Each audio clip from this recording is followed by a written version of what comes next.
दर्शन नमस्ते सबैलाई। आज म यहाँहरू समक्ष थारू भाषाको गीत एउटा राख्न गइरहेको छु, जसलाई सजना भन्ने गर्छन्।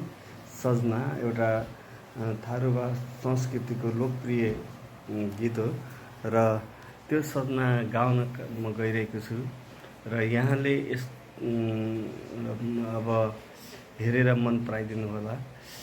सजनाको बोल छ, सजना छ, हरे साप छोरल कचरी रे, लडिया छोरल बलराटे, वैसे छोर नै पापी पिया हो मोरे, चली गई नै परदेश।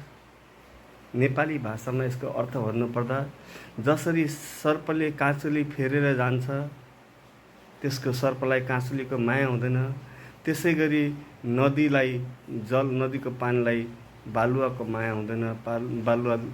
नदीले बालुवालाई छोडेर जान्छ, त्यसै गरी मेरो प्रेमीले पनि मलाई छोडेर परदेश गयो भन्ने यसको अर्थ हो।